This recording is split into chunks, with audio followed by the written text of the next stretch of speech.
Welcome to Channel 18 News. I'm Jim Rogers. Cumbie police recognized naked Dean Lindsay, age 35, of Cumbie Saturday at 2:10 as he was driving on West Main Street in the city. Officer Roy Imbro knew a warrant for burglary of a habitation with intent to commit murder had been issued for Lindsay. Lindsay's in Hopkins County Jail on a $500,000 bond. Investigator Corley Weatherford of the Hopkins County Sheriff's Office filed for the warrant following his investigation of an incident that occurred when Lindsay assaulted a family member. Weatherford was not in his office Monday for comment. KSST and Channel 18 will follow up on the story Tuesday. Just after midnight Monday evening, a passenger car was stopped for running a stop sign at the intersection of State Highway 11 East and Farm to Market Road 269. The driver and two occupants of the auto were asked to step out of the vehicle. In the grass near where the female was standing was a small black and purple case containing a crystal-like substance believed to be methamphetamine. The three denied ownership of the case and contents. Arrested were Dustin Wade Malden, age 33 of Winsboro, Charles Wayne Spencer, age 58 of Winsboro, and Carla Louise Weathers, age 45 of Winsboro. They are in Hopkins County Jail charged with possession of a controlled substance, penalty group 1, more than 1 gram, less than 4 grams. Each is being held on a $10,000 bond. For Weathers, she's also charged with tampering with evidence and has an additional $10,000 bond for that charge. Hopkins County Commissioners authorized the refinancing of bonds sold in 2007. The refinancing of bonds will be at a lower rate than when originally sold. Robert Henderson, Managing Director, Fixed Income Banking, U.S. Debt Markets for RBC Capital Markets, LLC, is working with commissioners in the refinance effort. Also during the meeting, they continue to work on a contract for repair and replacement of the courthouse roof. A contract for $600,000, the amount approved by the insurance company, is already in place. However, much of the damage replacement discussed Monday was wind damage and not hail damage. Commissioners approved County Judge Robert Newsom to negotiate the cost of additional work needed. The roof work will replace the synthetic and slate tiles. Some wood under the tiles is wet and may need to be replaced as well. Currently, that will be at the county's expense. The courthouse also approved, the county commissioners also approved a resolution presented by Debbie Shirley, county clerk, regarding search text. The web portal allows judges to secure access to a consolidated database of information that has been e-filed and for attorneys to file documents electronically to the court. However, Shirley has returned from a statewide county clerks meeting where opposition to opening the information to the public was presented. Shirley stated that county clerks are custodians of court records and responsible for management, preservation, and access to county records. The clerks fear that some of the information which is not currently made public would be in jeopardy of public access. The ability to change records, such as court orders, is also in question, according to Shirley. She also sees the access as a revenue loss for the county. Here's Don Julian with sports. Wildcats band members did well at recent all-region band tryouts, and we get that news from Wildcats band director Charles McCauley. We have 2 region tryouts in December. One is for 9th graders. That was Monday. We hosted that actually at our middle school on Monday. So only 9th graders from around the region participating in that. It's a smaller amount of music, and it really kind of gets them prepared for when they go to the 9th through 12. Some freshmen do both, but some just do the 9th grade. And we had these students make that. Elizabeth Lopez, Alondra Santillam, Sydney Kuiper, Adam Ost, Nathan Brady, Zach Phillips, Brandon Hodges, Andrew Westland, and Ty Connolly. So a good group there that made the 9th grade. They've actually already had their clinic. Their clinic was Saturday. They have tryouts on Monday and clinic on Saturday. They did that at Paris, and everything went great. So that's already done. And then we went to the 9 through 12 tryout at North Lamar on Friday, and these students made that. Celeste leads La Liberté on flute, Christian Corona on trumpet, Nathan Brady on trumpet, Christian Diaz de Leon on trombone, Riley Farley on tenor sax, Owen Lee on alto sax, Natalie Cruz on bass clarinet, Zach Phillips on French horn. He's a freshman, so is Nathan Brady, by the way. Carissa Carter on clarinet, and Kate Flores on clarinet. 4 of those students finished high enough to where they'll be going to area tryouts, and that'll be in Richardson at Berkner High School the first weekend we get back from Christmas. And that'll be Celeste Leeds La Liberté. It's her second year in a row to be doing that on flute. Christian Corona on trumpet, Riley Farley on tenor sax, and Carissa Carter on clarinet. So 4 students making area. That's really good. We've had some years we've had none. We've had some years we've had 1 or 2. Last year we had 5. This year we had 4. We thought that Zach was going to get in there with 1 person away. So, but really good. We have 10 students who made this band. I think it'll probably end up being 11 and 12. We have a couple of kids that were like 1 person away, and usually somebody gets the flu or sick or whatever, has a conflict. So we'll probably have 10 or 12 go to that one, and then 9 on the other one. So about 20 kids, 19, 20 kids to make our region bands, and we're really proud of them. Yeah, that's a pretty good number. It is very good. It is. It's hard to do because you're in marching season until the middle of November, and then you have a week and then a week off for Thanksgiving, and you come back and have 1 week, and then boom, it's here. So it's really quick turnaround. It requires them to work on their stuff during marching season, which takes discipline and takes a real effort. Most kids, they get kind of zoned in on one thing, and like I do, and so it's a lot of extra work. The kids don't even get the music till August. The state does not put it out until the last week in July, and so the kids don't get the music till August. The region cuts don't come out till August. So really proud of them. They've done a good job, and we're looking forward to the area tryouts to see how we do there. It's basically just a matter of playing well. It is. It's a matter of playing well. It's a matter of finding time in your schedule to work things out to where you can practice consistently. That's the important thing. You have to practice consistently, and then you get into the room. Of course, you have to play in front of everybody, and that's kind of daunting for some people. But the kids did well, and it's a lot of these kids like solo ensemble better because it's just you and the judge and the piano player. You're not in front of all your peers. But we've made strides in this area. The middle school has done really well at region, and it's kind of moved on up to high school, and I'm very pleased with their effort. Lady Cat senior volleyball player Sharita Hill will play college volleyball at Tyler Junior College. The announcement was made Monday morning before lots of Rita's student friends. Rita's mother, Rochelle Hill, was also there. I talked with Rita about TJC and more. What did you like about Tyler Junior College? I liked how she was really serious about everything and how she was really loving and how the whole volleyball team was just like sisters and they were together, and I like the school a lot too. It's really nice, it's clean, and everyone's just really friendly. You had kind of a workout. How did that go for you? Well, apparently I went on an easy practice and I was still dead. But the workouts, I know I'm probably going to have to push through those. But it was really nice. I actually got better at blocking by 1 practice. So, it's crazy what happened in that 1 practice. Yeah. Kind of a dream come true for you to get a scholarship? Yeah, it's crazy because I only played volleyball for 3 years, and just to come back and get a scholarship, it's really just a heaven-sent blessing, really. So I'm really blessed. I'm glad it happened to me. You had a very, very nice season. Was that surprising, coming back, kind of not playing for a while?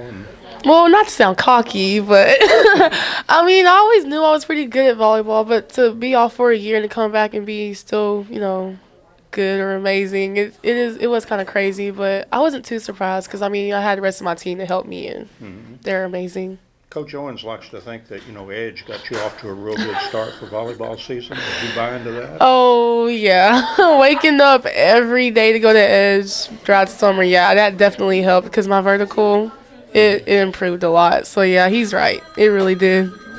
Coach sounds like she wants to keep you where you've been, coming off the right side on the corner, and so that'll be real comfortable for you. Oh, yeah, I'm really glad that she feels that way because I was like, hopefully I don't have to go play in her position, but for me to stay on right side, I'm really happy, so yeah.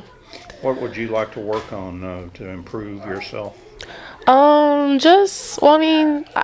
I guess my attitude just a little bit. I kind of get down on myself a little bit, but to work on my attitude and maybe my blocking a little bit more, and I can always improve on hits and passing, setting, just anything really. I don't know that we've seen this many students for a signing. You've got a lot of friends here. Well, I wouldn't really call them friends. They're more like my family because they're always there for me. They have my back whenever I'm down on myself, and I have their back to make them laugh. And so I really think of them just my big old happy family. Lady Cats volleyball coach Justin Manis expects Hill to do well at the next level. Going to a good program at Tyler. They're a national powerhouse every year. Ch.18 has a high ceiling, and I think I told you that already, but it's a lot different when you go somewhere and you focus on one sport, and she'll be able to go all year round. And I can see her being one of the better players in the conference just with her athletic ability.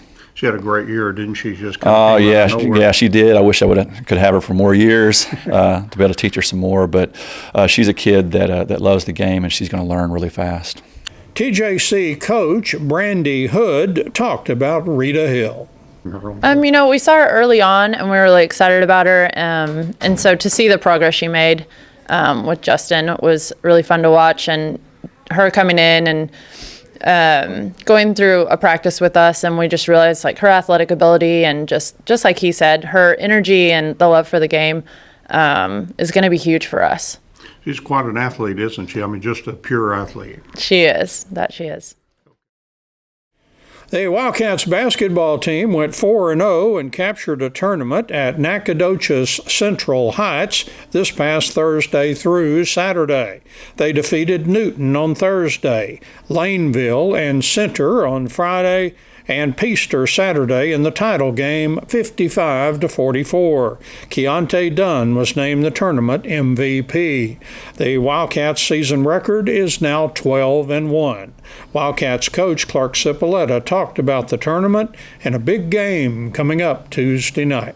I was very proud of our guys, how they just really played hard and played together and overcame some adversity throughout of it and found a way to get it done. That's a big maturing process for these guys, so I was really proud of them. From the very beginning, you kind of pointed out at center, and you knew that was going to be a key game. And as the ESPN would say, it was an instant classic, wasn't it? Right. Oh, absolutely. They're a really good team, very long, athletic.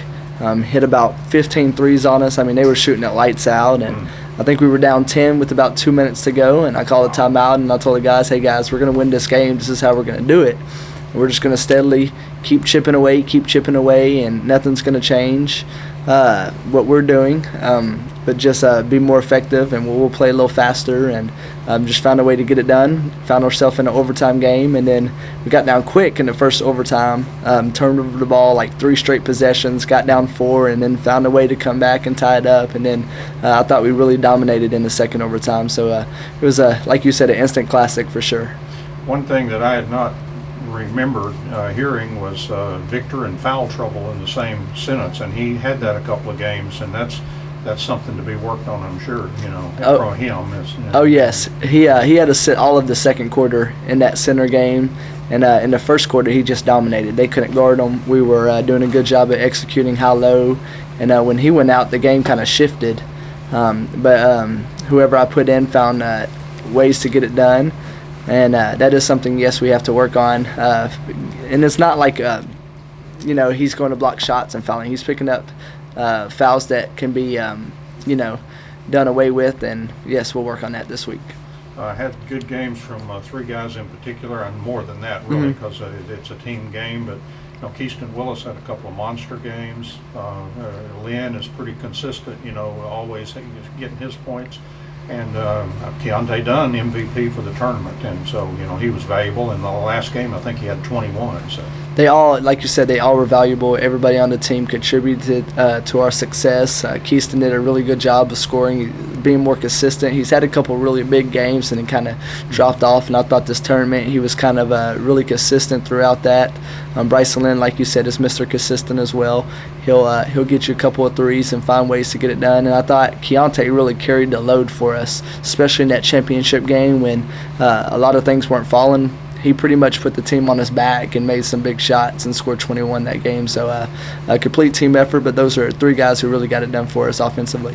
You've always talked about, the team has potential to score points, any guy on the team, and Iverson Wade jumps out one game, scores 10 points for you. So that's important coming off the bench. Yes, Iverson's one of those kids who can come off and score some points, and that's just about everybody on our team. It wouldn't surprise me if, all the way from our starter to our last bench player to score 10 because, we're that deep and that talented of a team, I really think. So, that was a big game by him, and many others really stepped up and helped us. A game that a lot of people would circle at the very beginning of the season. We played Paris. They've been very, very hard for us to beat. I can only remember maybe one time in the last few years where we've actually topped them. They're always athletic, state ranked. I mean, you name it. That should be a tremendous basketball game Tuesday night in Paris. Yes, if I wasn't coaching, I would be attending for sure. That should be a really good game where guys are really looking forward to playing that. A big rivalry, you would say. And yes, they've kind of had the upper hand on us in the past, and we really like our chances going into this game if we take care of stuff. So should be a very good game. Usually players from the team are very familiar with each other. They play in leagues and competition all the time, so they're probably they know each other, I would think. Oh, for sure. They're already talking about, hey, I want to guard this guy, this guy. So, they know the guys real well, and that really helps us too because, we know their tendencies and some of those things that we can pick up on. So should be a really good game. The Lady Cats basketball team won all 4 games that they played as they won an Edgewood tournament played last Thursday through Saturday. Kaylee Jefferson was the tournament MVP, and Deja Pruitt made the all-tournament team. The Lady Cats clobbered Quitman and won handily over Peaster, Edgewood, and Campbell in the championship game. The Lady Cats are now 11-3 for the season. I talked with Lady Cats basketball coach Jeff Chapman about winning the tournament and about Tuesday night's district opener at Greenville. Started with defense. Defensively, we were pretty strong.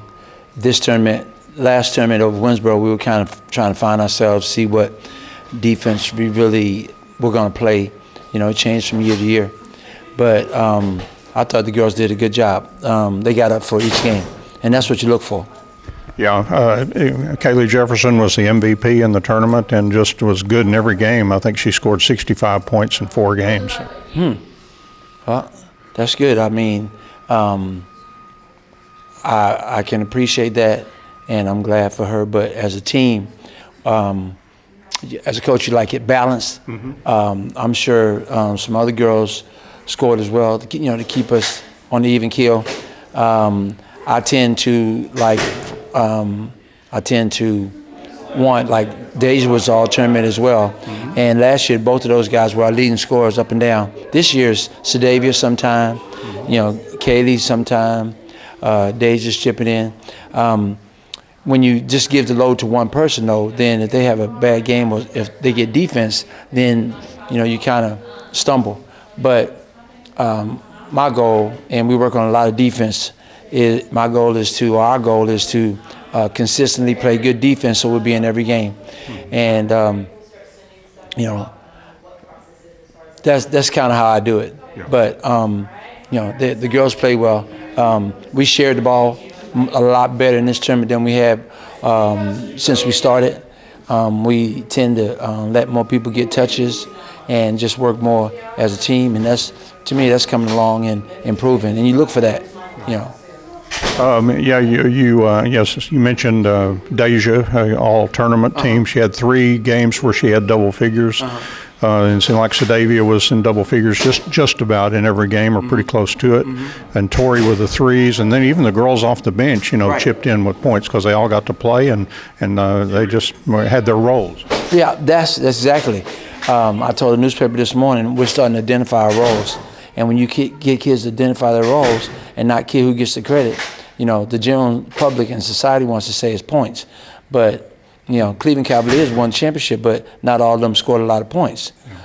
Somebody has to be a role player, and someone has to do the dirty work. And that's defense and hustle, diving on the floor, getting loose balls, rebounding, and just running your assignment. We got 8 girls. I could have moved some more up, but I think this is a good number so that the girls can see the floor, seeing the floor, and getting out there is important. Just knowing your role and knowing what you bring to the team is, I'm old school. That's what I believe in, and I'm trying to convince them to believe in the same thing. The Campbell game was kind of everything you're talking about. It never did seem to come very easy. No. There were a lot of missed layups. I mean, this and that didn't just happen. I think we scored 8 points in the first quarter, but we give them like 2 points over 2 periods. And when you play defense like that, a few points goes a long way. Yeah, people look at Campbell as a small school, but they play basketball almost 365 days a year, and that means something. They like Seminole Winsboro.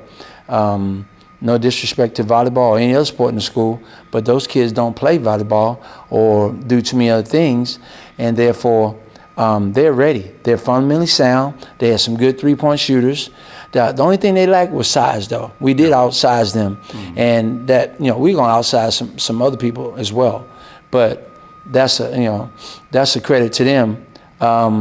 The coach said he inherited that team from another guy, and they press, they trap. It's hard to press them. They have some good little ball handlers. I think defense and size. We took it to them inside, and they couldn't guard us inside. That was a big issue for me. And then defensively, we just didn't give up any points third quarter.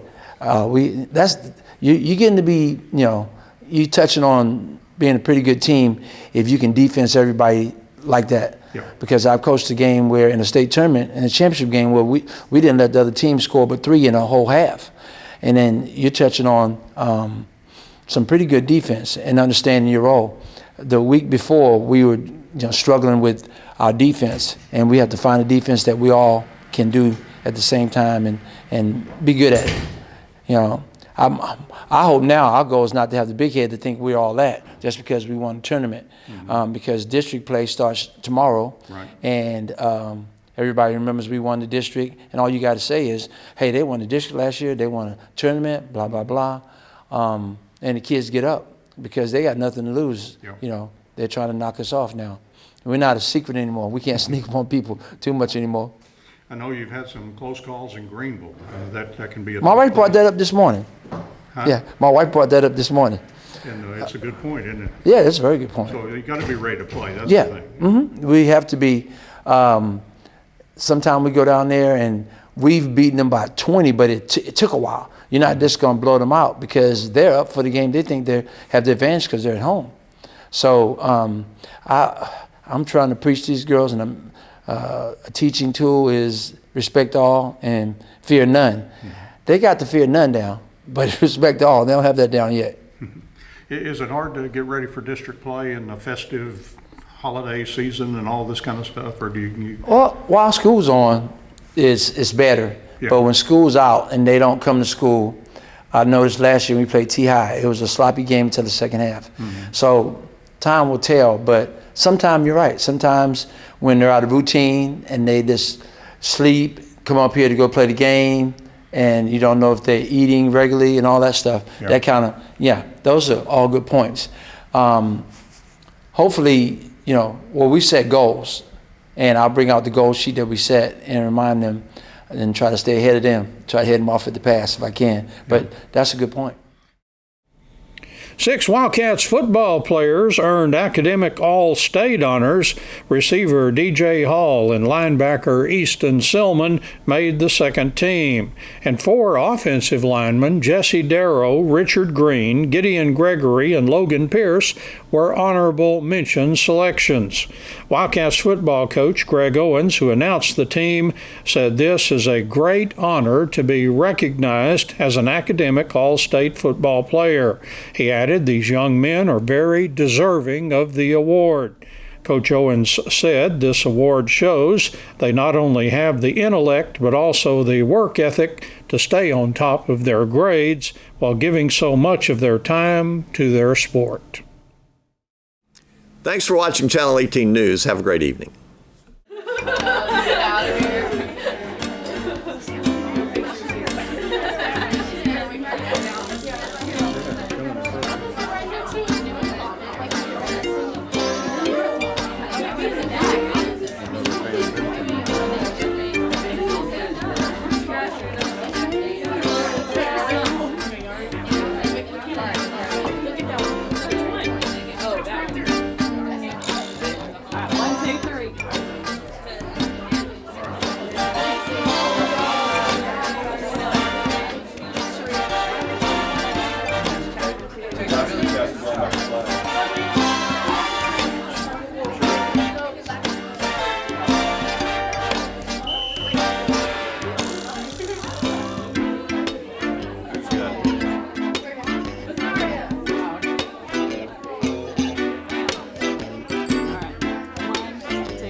Yeah.